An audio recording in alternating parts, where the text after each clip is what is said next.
일주일 동안 잘 지내셨습니까? 제가 이번 주에 머리를 좀 이렇게 쳤습니다. 김영만 장로님도 같은 미용실에서 머리를 잘랐는데요. 두 분, 저랑 장로님이랑 같이 아마 훈련소에 지금 들어가야 될 이 머리가 이제 미용실에서 깎았습니다. 그러면 이 머리를 깎는데 한 몇 분 정도 걸렸을 것 같습니까? 보통 이렇게 헤어컷을 하면 못해도 한 20분, 한 30분 이렇게 생각을 합니다.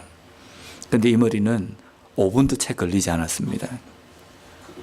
앉아서 눈 한 번, 3번 감으니까 그냥 다 깎아버리더라고요. 이렇게 일어나면서 너무 빨리 깎는 건 아닌가라는 생각으로 찜찜한 마음에 돌아서 나왔습니다. 돌아 나오면서 문득 그런 생각이 듭니다. 머리를 깎을 때마다 항상 생각나는 제자가 한 명 있습니다. 제가 청년부를 담당할 때 그 청년부에 미용 학원을 이제 막 졸업해서 미용실에 갓 취직한 자매가 한 명 있었습니다. 근데 이제 막 갓 졸업했기 때문에 자기가 머리를 깎을 수는 없어요. 그래서 마네킹에 있는 그 가발에 씌워놓고 매일 연습을 한답니다. 제가 주일날 이야기를 하다가 그 자매가 그 이야기를 하면서 자기도 정말 사람 머리를 깎고 싶다는 그 표현을 할 때 제가 그랬습니다. 그러면 내가 한번 미용실에 가겠다. 가서 그 원장에게 나는 머리 뭐 잘못 깎아도 괜찮으니까 이 사람이 나를 좀 깎아줬으면 좋겠다. 그래서 내가 너한테 그렇게 깎도록 하겠다. 그래서 그 미용실을 갔습니다. 그래서 제가 그 원장에게 저는 다른 사람에게 깎지 않고 이 미용사에게 깎겠습니다. 제 제자에게 깎겠습니다. 그러고 앉았습니다. 마루타가 된 겁니다. 몇 시간 깎았겠습니까? 제가 시간으로 표현한 것은 그 정도로 오래 걸렸기 때문에 약 장작 2시간 동안 앉아서 머리를 깎았습니다. 2시간 동안 앉아 있는데 제자한테 제가 그런 말을 했기 때문에 이걸 실은 내색도 못하겠고 당장 뛰쳐나가고 싶더라고요. 머리카락이 피부를 뚫고 들어오는 것 같고. 그래서 결국은 그 자매가 2시간 동안 계속 깎다가 마무리가 안 지어지는 겁니다. 그래서 원장이 마지막으로 마무리를 지었습니다. 제 생애에서 가장 길게 머리를 깎아본 경험입니다. 2시간 동안 앉아 있지만 2시간 동안 앉아 있다고 해서 머리를 제대로 깎았구나 우리가 그렇게 표현 못합니다.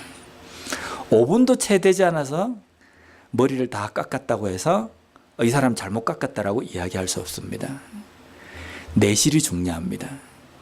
어떤 의미인지 아시죠? 우리가 예배 시간에 앉아 있다. 1시간을 앉아 있었다. 2시간을 앉아 있었다. 야, 오래 앉아 있었다. 예배를 참 잘 드렸다. 우리가 그렇게 표현할 수 있는 것이 아니라 짧게 앉아 있다 할지라도 길게 앉아 있다 할지라도 내가 왜 이 자리에 앉아 있는가 그것을 바로 알고 우리가 예배를 드리는 것이 중요하다라는 겁니다. 오늘 우리가 드리는 이 예배는 1시간을 앉아 있건 2시간을 앉아 있건 왜 내가 여기에 앉아 있는지 그 의미를 온전히 깨닫고 앉아 있는 이 시간이 되었으면 좋겠습니다. 제가 대학 다닐 때 교회에 봉사를 하나 한 적이 있습니다. 그게 뭐냐면 교회 입구에 들어오면 게시판이 큰 게 붙어 있습니다. 화단에. 거기에는 항상 이번 주 주일날 설교 제목이 무엇인지를 큰 종이에다가 붓글씨로 적어 놓았는데 제가 좀 붓글씨를 조금 쓸 줄 압니다. 그래서 그것을 제가 오랫동안 오늘의 말씀을 적는 그 봉사를 했습니다. 하루는 그걸 적기 위해서 교회에 나와서 적고 있는데 옆에 있던 선배가 가만히 그것을 지켜보면서 이런 이야기를 하는 겁니다. 이번 주 주일날 설교 제목이 복이라는 제목인 걸 보니까 성도들이 출석률이 좀 늘겠네 라고 이야기하는 겁니다. 제가 의아해서 왜 제목이 복이 들어가는데 왜 성도들이 출석률이 늡니까? 라고 이야기하니까 요즘 교인들은 야가 빠져가지고 죄, 회개, 심판 이런 설교 제목이 있으면 교회 안 온다. 복, 축복, 뭐 이런 것들, 성공 이런 제목이 있으면 사람들이 온다. 이렇게 이야기하는 겁니다. 그러면서 요즘 기독교가 기복신앙으로 빠져버렸다. 이렇게 비판을 하는 겁니다. 그땐 제가 이해가 잘 되지 않았습니다. 근데 그 말하는 의미가 무엇인지는 제가 조금은 압니다. 근데 솔직히 우리가 복 이러면 싫어할 사람 있습니까? 복은 좋은 겁니다. 나쁜 게 아닙니다. 복은 좋은 건데 싫어할 사람이 없습니다. 그리고 성경에서는 우리에게 복된 사람, 복을 받아야 한다라고 우리에게 말씀하십니다. 그런데 중요한 것은 성경에서 우리에게 말씀하시는 복과 우리가 하나님 앞에 복 좀 주십시오라고 기도하는 그 복과는 의미가 좀 다르다는 것이 문제라는 겁니다. 그러면 오늘 우리에게 말씀하시는 성경에서 이야기하는 그 복은 무엇인지 제가 이 복에 대해서 오늘 나누고자 합니다. 오늘 우리가 읽은 시편 1편은 이렇게 시작합니다. 복 있는 사람은. 여기에 복이라는 것은 히브리 원어로 아시레라는 단어입니다. 이 아시레라는 이 뜻은 우리 한국말로 한글로 뭐라고 이야기하냐면 곧다, 똑바로 가다라는 뜻입니다. 그러면 이 히브리 원어를 그대로 직역을 하면 똑바로 가는 사람은, 곧은 삶을 살아가는 사람은 이란 뜻입니다. 그러니까 지금 성경에서 이야기하는 시편 1편 1절에서 이야기하는 복과 우리가 지금 이야기하는 복과는 조금 틀린 겁니다. 성경에서 이야기하는 복 있는 사람은 이라는 이 뜻은 똑바로 가는 사람은 이라는 뜻입니다. 곧은 사람은 이라는 뜻입니다. 그래서 이 부분을 영어 성경 NASB에서는 이 히브리어 원어에 가깝게 이렇게 표현했습니다. 제가 영어 발음이 좀 안 좋지만 한번 읽어보겠습니다. How blessed is the man. 그 사람은 얼마나 축복받은 사람인가라는 표현입니다. 왜냐하면 복 있는 사람은 히브리어 원어로 똑바로 가는 사람이라는 이 표현 다음에 목적어가 없습니다. 이걸로 마침표가 딱 끊어져 있습니다. 그러니까 이것은 감탄문입니다. 얼마나 똑바로 가는 사람이냐, 얼마나 복된 사람이냐, 이 표현이라는 겁니다. 시편 1편에 이야기하는 이 복은 똑바로 가는 사람, 곧은 길을 걸어가는 사람이라는 그 뜻입니다. 우리가 생각하는 복과 다르지 않습니까? 예수님께서 마태복음 5장에도 보면 8가지 복에 대해서 이야기해 놓으셨습니다. 근데 거기에 나와 있는 복도 보면 우리가 생각하는 이 복과 좀 틀립니다. 심령이 가난해야 되고 애통해야 되고 심지어는 의를 위하여서 핍박을 받아야 하고 마음도 가난하고 항상 마음이 이렇게 애잔하고 이렇게 막 슬픔에 젖어 있는 그런 마음이어야 되고 때로는 핍박받는 삶을 살아야 되고 이런 것이 복이라는 겁니다. 분명히 성경에서 우리에게 주신다라고 약속하신 복과 우리가 하나님 앞에 요구하는 복과는 차이가 있다는 겁니다. 그러면 오늘 읽은 이 본문을 통해서 우리가 복이라는 것이 무엇이고 복된 사람이라는 것이 똑바로 가는 사람이 어떤 삶인지를 우리가 살펴보는 시간이 되었으면 좋겠습니다. 첫 번째는 복된 사람, 똑바로 가는 사람은 악인들의 꾀를 따르지 아니한다라고 말씀합니다. 여기 꾀라는 것은 충고라는 겁니다. 이 꾀라는 것은 머리가 이게 돌아가는 뭐 이런 것을 의미하는 것이 아니라 악인들의 꾀를 따르지 않는다라는 것은 악인들의 충고, 악인들이 가지고 있는 가치관으로 이 땅의 삶을 살아가지 않는다는 뜻입니다. 여기에서 이 악인이라는 것은 우리가 생각할 때 정말 악한 사람이라는 이 표현도 우리가 들어가지만 세상 사람들이 일반적으로 가지고 있는 가치관과는 다른 가치관을 가지고 살아가는 사람이라는 겁니다. 우리가 어떤 문제가 딱 닥쳤을 때 선택의 기로에 딱 섭니다. 설 때 이것이 합법한 일이냐 아니면 편법이냐라는 것을 우리가 선택해야 될 기로에 서 있습니다. 이거 조금만 편법을 이용하면 나에게 이익이 올 수 있는데 이걸 편법을 사용할 것이냐 아니면 합법적으로 할 것인가 이 고민에 빠질 때가 있습니다. 또 때로는 이게 합법적인 것이냐 아니면 불법적인 것이냐라는 것의 선택의 기로에 서 있을 때도 있습니다. 이런 기로에 서 있을 때는 이제 내 이익이 걸려 있을 때입니다. 내 이익이 되는 상황에 이것을 합법적으로 처리할 것이냐, 아니면 좀 손해가 덜 갈 수 있도록 편법을 쓸 것이냐, 아니면 불법을 저지를 것이냐, 이런 선택의 기로에 서 있습니다. 그럴 때 우리는, 보통 사람들은 어떤 것에 가치를 둡니까? 도덕적인 어떤 관념에 그 기준을 둡니다. 근데 우리는 세상 사람들이 가지고 있는 도덕적인 기준, 양심, 그것을 넘어서서 무엇이 우리 속에서 발동이 되냐면 신앙, 믿음이 발동이 되는 겁니다. 이것이 아무리 합법적이고 아무리 이게 옳은 일이라 할지라도 하나님께서 이것을 원하시는 것이냐, 하나님께서 이것을 하라고 말씀하셨느냐, 하지 말라고 하셨느냐, 우리가 기준으로 삼고 있는 것은 믿음이라는 겁니다. 그래서 똑바로 가는 삶, 복된 삶을 살아가는 사람은 세상적인 가치관과 기준으로 꽉 차 있는 사람이 아니라 하나님의 말씀, 하나님의 기준으로 가치관이 바뀌어져 있는 사람을 이야기하는 겁니다. 세상에 복된 사람은요, 세상 사람들이 그냥 추구하는 쪽으로 살아가고 세상 사람들이 걸어가는 그 길을 걸어가지만, 성경에서 이야기하는 복된 사람, 똑바로 걸어가는 사람은 세상적인 가치관을 가지는 것이 아니라 그 가치관을 뛰어넘어서 믿음과 신앙, 하나님의 말씀으로 가치관의 기준이 삼아있는 삶, 그 사람이 복된 사람이고 똑바로 걸어가는 삶이라는 겁니다. 두 번째로, 복된 사람은 죄인들의 길에 서지 않습니다.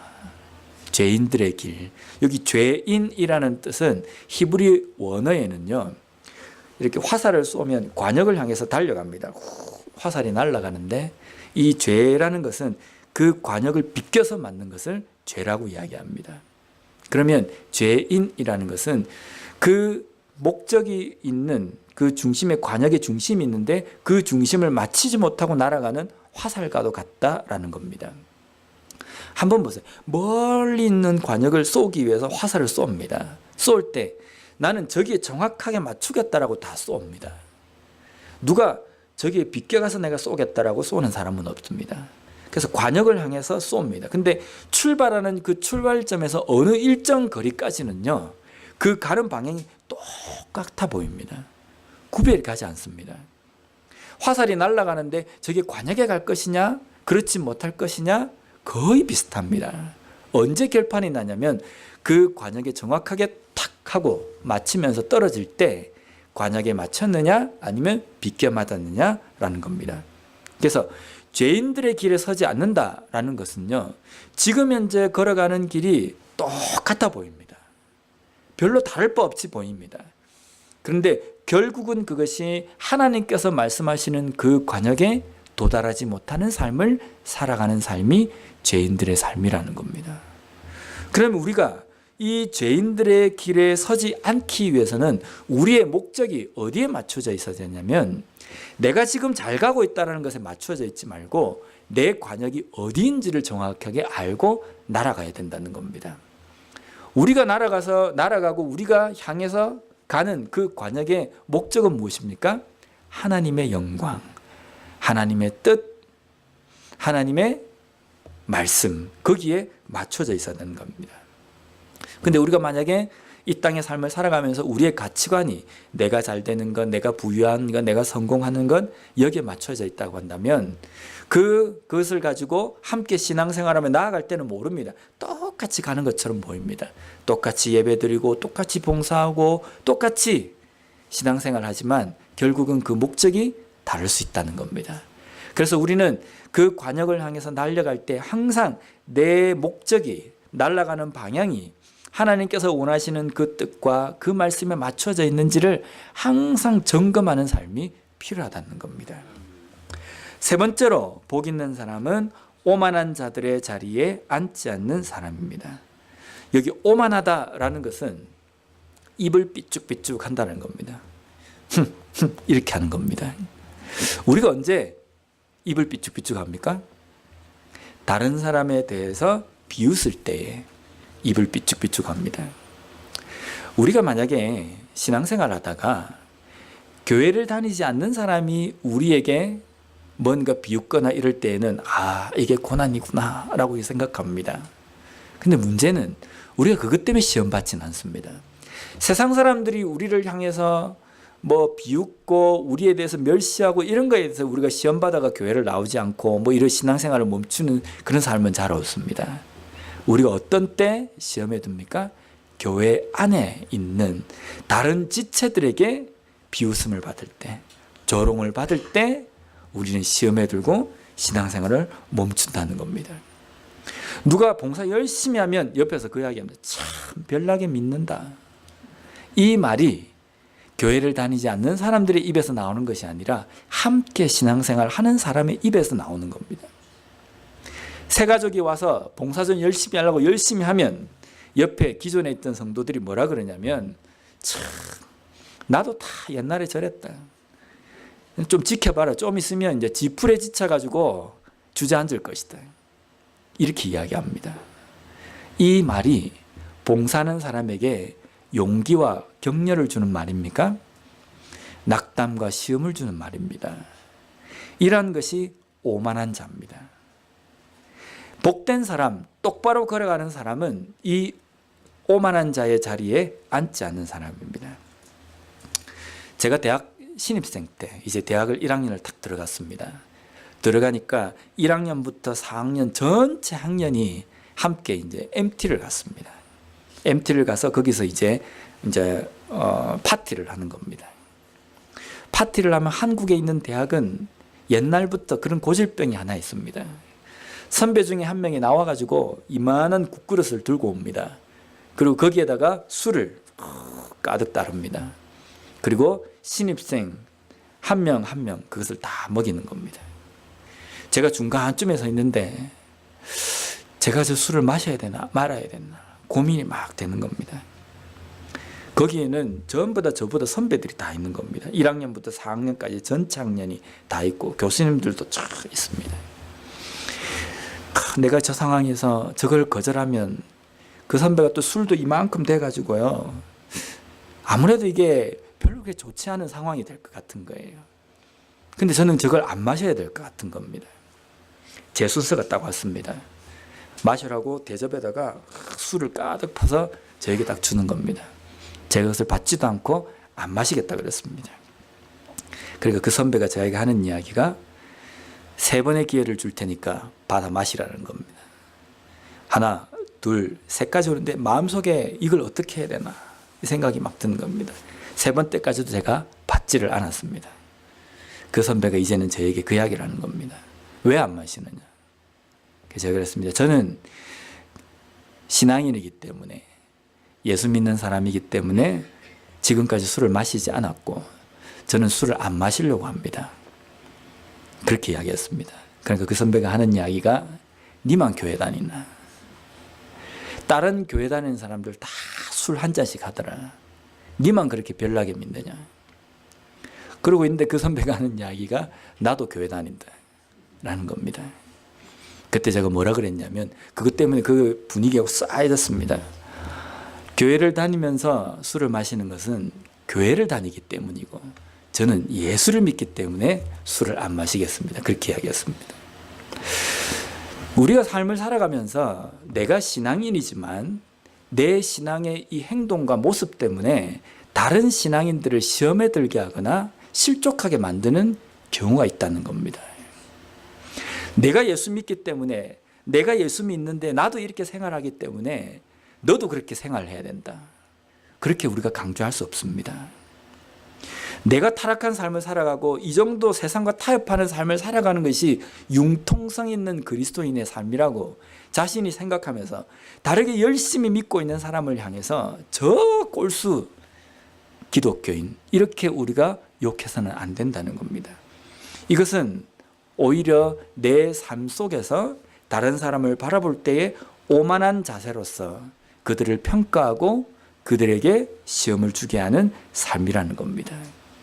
오만한 자의 자리에 앉는 것은 다른 사람을 잘 믿도록 걸어가는 그 길에 걸림돌이 되는 것입니다.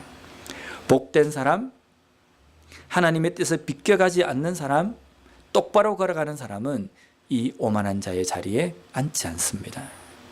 다른 사람의 신앙도 존중하고 그 사람의 신앙에 대해서도 격려할 수 있는 그러한 믿음의 사람이 똑바로 걸어가는 사람, 복된 사람이라는 겁니다. 그리고 계속해서 복된 사람은 2절 말씀입니다. 오직 여호와의 율법을 즐거워하며 그의 율법을 주야로 묵상하는 도다. 여기에 율법은 우리가 알고 있듯이 모세에게 주신 성문화된 율법만을 이야기하는 것이 아니라 하나님의 입을 통해서 선포되어진 모든 말씀을 이야기하는 겁니다. 하나님의 말씀을 통해서 선포되어진 모든 말씀을 즐거워하고 율법을 주야로 묵상한다.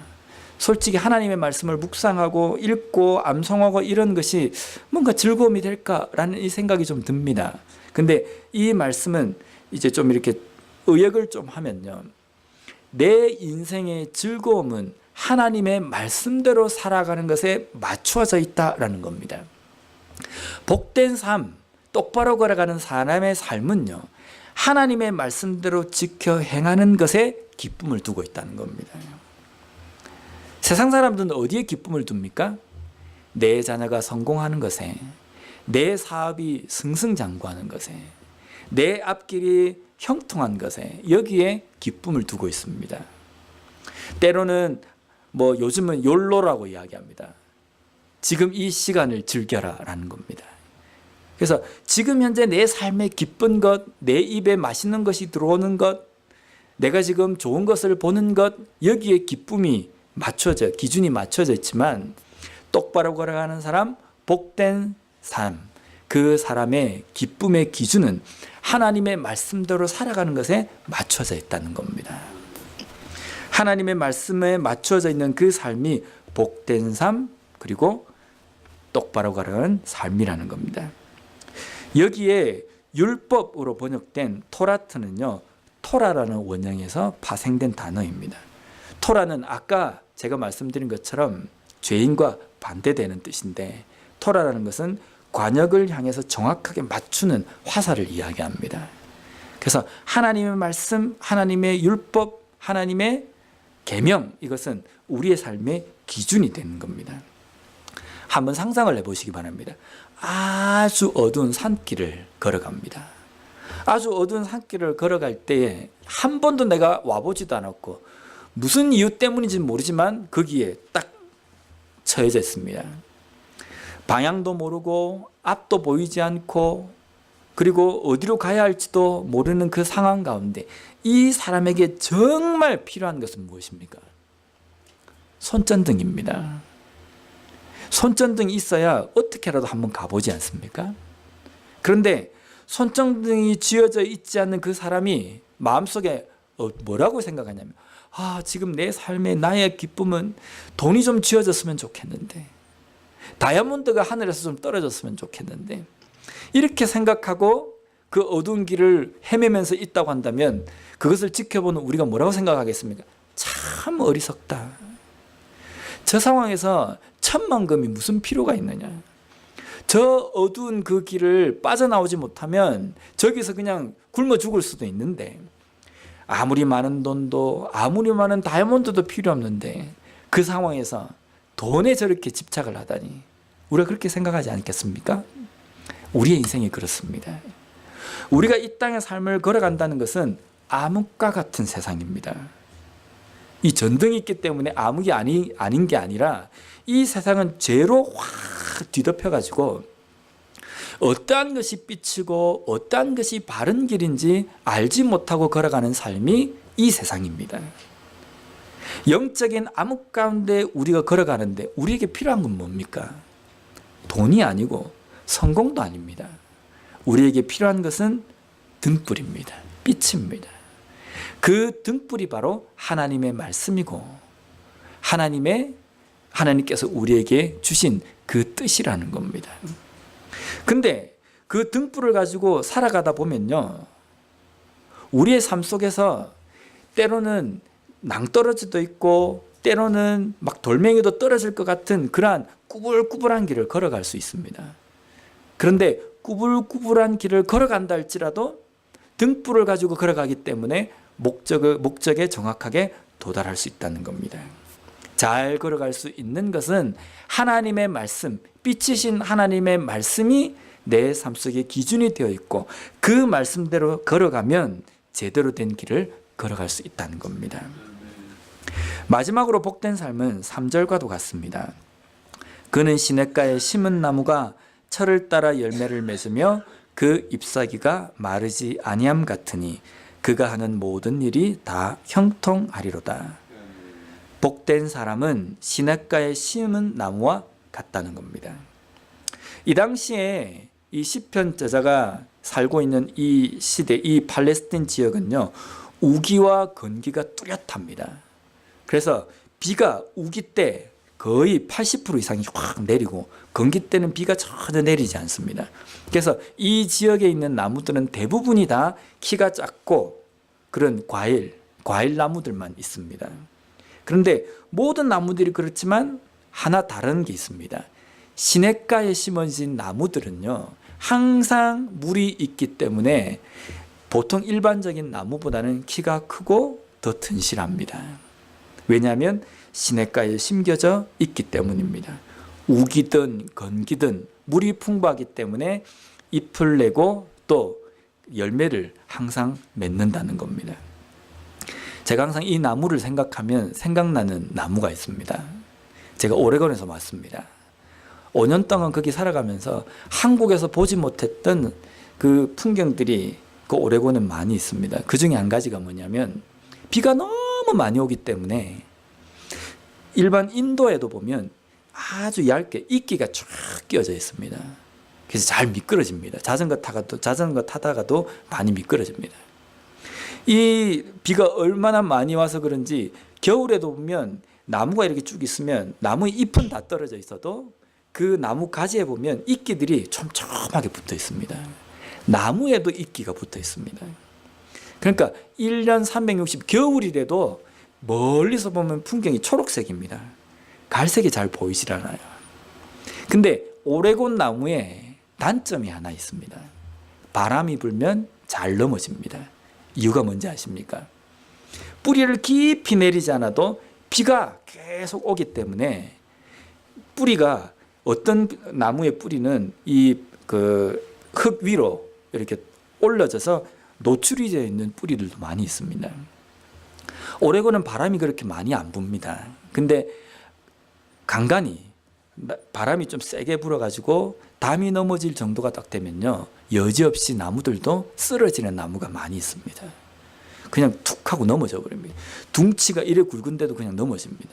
뿌리가 깊지 않기 때문입니다. 내가 그 뿌리가 깊이 파고 들어가서 물을 찾지 않아도 언제든지 물이 있기 때문입니다. 우리가 하나님의 말씀에 대해서 우리가 생각할 때 우리가 이런